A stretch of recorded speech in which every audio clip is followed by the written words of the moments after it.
Assalamualaikum warahmatullahi wabarakatuh. Yang kami hormati Bapak Ari Syafi'i selaku pengampu mata kuliah Sistem Keuangan Islam A serta teman-teman semua yang saya banggakan.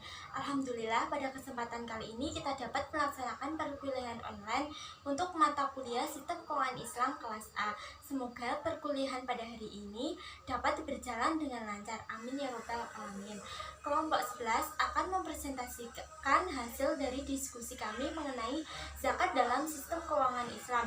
Anggota dari kelompok kami yaitu yang pertama ada Mbak Novita Wahyu Lestari, yang kedua ada Mbak Ilma Hidayanti, yang ketiga ada Mbak Wahyudiana, dan yang keempat saya sendiri Vera Febiani sebagai moderator.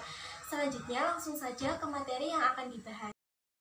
Materi yang akan dibahas oleh kelompok 11 yaitu yang pertama ada pengertian zakat, yang kedua ada macam-macam zakat, yang ketiga ada fungsi sosial zakat profesi, dan yang keempat ada peran zakat dalam perekonomian umat.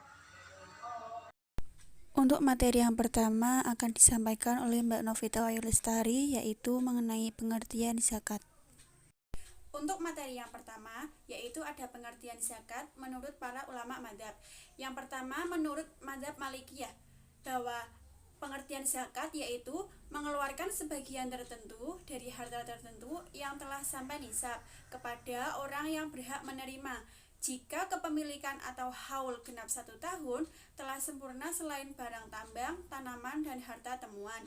Dan yang kedua, ada menurut Hanafiyah, bahwa pengertian zakat adalah pemberian hak kepemilikan atas sebagian harta tertentu kepada orang tertentu yang telah ditentukan oleh syariat dan semata-mata karena Allah Subhanahu wa taala.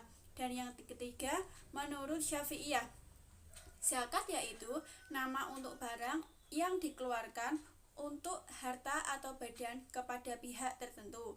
Dan yang terakhir ada menurut Hanabilah, bahwa zakat yaitu hak yang wajib pada harta tertentu kepada kelompok tertentu yang dikeluarkan pada waktu tertentu pula.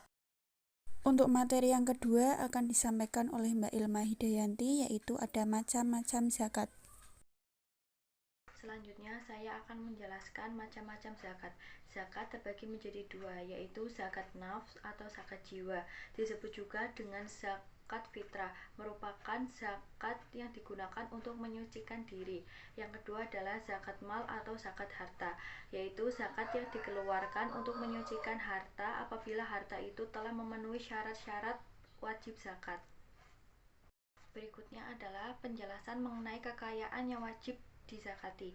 Yang pertama adalah zakat binatang ternak, yang kedua adalah zakat emas dan perak, yang ketiga zakat daging, yang keempat zakat peternakan yaitu tanaman atau buah-buahan, yang kelima madu dan produksi hewani, yang keenam barang tambang dan hasil laut, yang ketujuh investasi pabrik dan gedung, dan yang terakhir atau yang kedelapan adalah zakat pendapatan usaha atau profesi.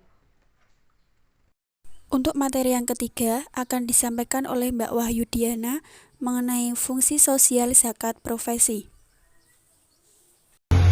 Yang ketiga yaitu fungsi sosial zakat profesi.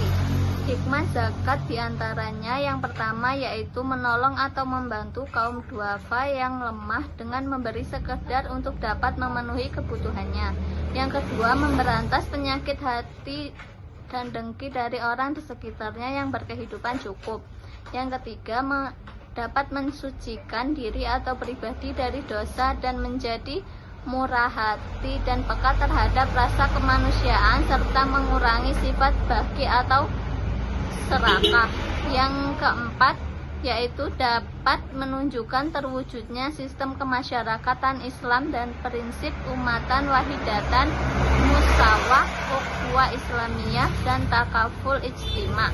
Yang kelima, menjadi unsur penting dalam mewujudkan keseimbangan dalam distribusi harta dan keseimbangan tanggung jawab individu. Yang kelima yaitu merupakan perwujudan solidaritas sosial, pernyataan rasa kemanusiaan, dan pembuktian persaudaraan Islam. Yang terakhir yaitu mewujudkan tatanan masyarakat yang sejahtera di mana hubungan seseorang dengan yang lainnya menjadi rukun, damai, dan harmonis, sehingga terciptalah sebuah masyarakat yang baldatun thayyibatun warabatun ghafur.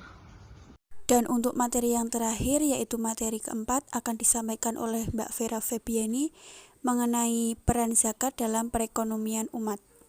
Materi selanjutnya yaitu ada urgensi zakat dalam kesejahteraan masyarakat, yaitu yang pertama ada pelembagaan zakat. Pelembagaan zakat merupakan bentuk upaya perhatian pemerintah terhadap zakat. Yang kedua yaitu ada peraturan perundang-undangan. Pelaksanaan zakat yang berjalan dalam masyarakat berdasarkan kesadaran tanpa aturan yang memaksa. Yang ketiga yaitu ada sumber devisa negara. Secara makro, bahwa zakat dapat dijadikan sebagai sumber devisa negara. Yang keempat yaitu ada ketiadaan jaminan dalam bertransaksi. Zakat dikonsepsi oleh syariat Islam untuk membantu orang-orang yang kekurangan dalam kehidupan ekonominya, sehingga tidak memerlukan jaminan dalam bertransaksi. Yang kelima yaitu ada sarana penerapan produk ekonomi Islam secara murni. Zakat dapat menjadi sarana untuk menerapkan produk ekonomi Islam secara murni, karena produk ekonomi Islam belum secara murni diterapkan oleh perbankan syariah. Selanjutnya yaitu yang keenam ada penyaluran modal. Penyaluran modal dari dana zakat yang terkumpul dapat diberikan kepada perorangan maupun kelompok. Penyaluran modal bisa dalam bentuk untuk modal kerja atau investasi. Yang ketujuh ada pembentukan lembaga keuangan.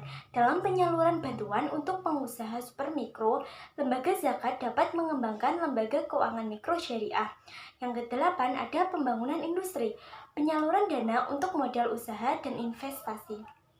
Sekian presentasi dari kelompok kami, kurang lebihnya mohon maaf. Wassalamualaikum warahmatullahi wabarakatuh.